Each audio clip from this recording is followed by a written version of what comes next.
Je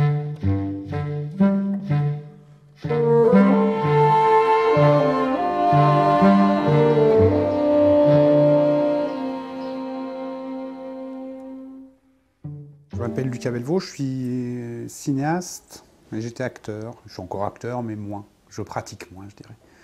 Et donc voilà, je fais des films maintenant depuis presque 20 ans.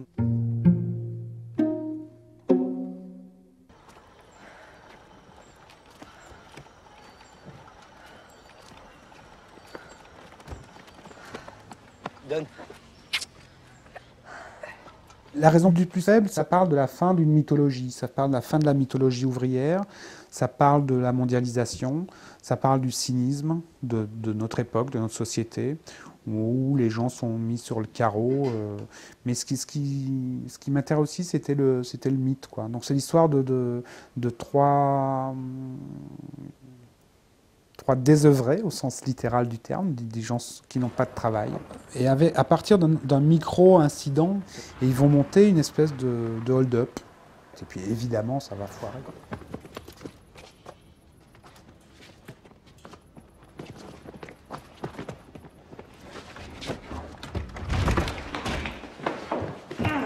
Taisez-vous. Taisez-vous. Allez, on reste calme, ça va bien se passer. C'est l'histoire d'un psychanalyste qui, suite à une déception amoureuse, probablement, je ne sais plus si c'est dit précisément, mais il décide de quitter Paris pour s'installer en Creuse. Parce qu'il s'est rendu compte que c'est le département de France où il y a le moins de psychanalystes. Et donc il se dit, sûrement à la campagne, il y a du travail pour un psychanalyste, il n'y a pas de raison. Et donc il va débarquer dans un village qui s'appelle Royère de Vassivière. Et il se trouve qu'il y a un SEL, un service d'échange locaux. Vous connaissez pas les SEL? SEL. Jamais entendu parler? Non. Les SEL, au service d'échanges locaux, sont nés dans les années 80, au Canada, dans la région de Vancouver. Tu nous la fais courte, hein, s'il te plaît. Ouais, on est censé échanger plus que des services ou des biens. Hein. Non mais si on les écoutait, on réinventerait le capitalisme sauvage vite fait. En gros, c'est un système de troc.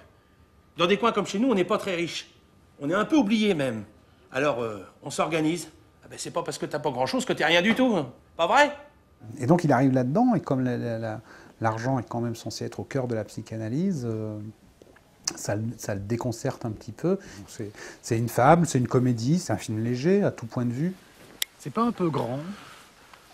Bah, vu les clients que vous allez avoir, à mon avis, il vous faudra bien ça. Puis il faudra que je vous construise un club, puis aussi parce qu'il y en a qui vont vous payer en lapin, ça c'est sûr. Oui, sans doute. Je passerai le faire dans la semaine. Ça fera pour mes prochaines séances. Si vous voulez. Ça vaut quoi un clapier? Je dirais 3 séances. Ah bah au moins, ouais. Je pensais plutôt 5. Allez, 4. Bon, mais sans les fournitures alors, hein. D'accord.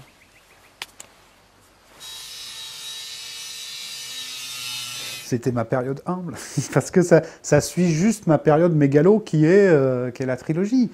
C'était quand même un projet de fou furieux, il fallait pas manquer d'air, quoi.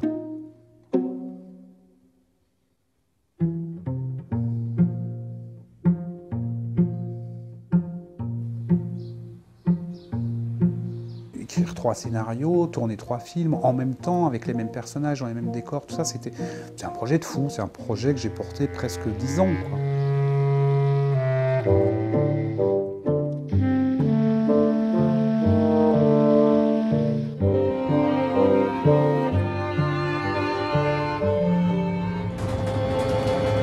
Donc la trilogie, en fait, c'est 3 films indépendants, les uns des autres, et qui sont reliés par leurs personnages. Et la deuxième contrainte que je m'étais donnée, c'était qu'il y avait, c'était un peu des films de genre. Enfin, le premier était vraiment une comédie, ça s'appelle Un couple épatant. Le deuxième s'appelle Cavale, un polar. Ouais, on peut dire que le deuxième est un polar, et le troisième est un film noir, et il s'appelle Après la vie. Et quand on lit les titres l'un après l'autre, ça forme une phrase. Ça fait un couple épatant, Cavale après la vie.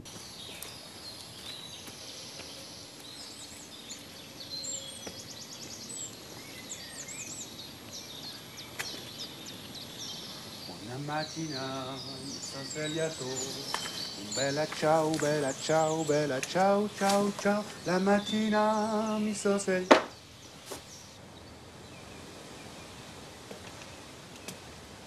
La mattina mi son svegliato, bella ciao, bella ciao, bella ciao, ciao, ciao. Mattina mi son svegliato e ho trovato l'invaso. Partigiano.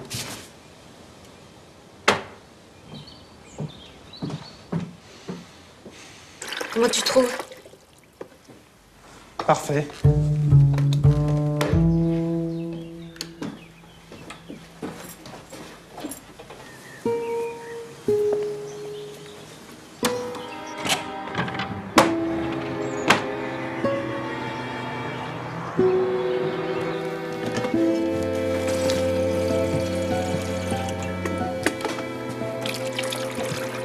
Comment tu trouves? Parfait. Faire des films, ça me permet d'évoluer en tant qu'individu aussi. Parce qu'à chaque film, je me pose des questions sur des situations, sur des gens. Et puis, il y a aussi le grand plaisir de faire des films, quoi. C'est surtout ça. Faire un film, c'est une aventure à chaque fois tellement extraordinaire. C'est source de grand bonheur.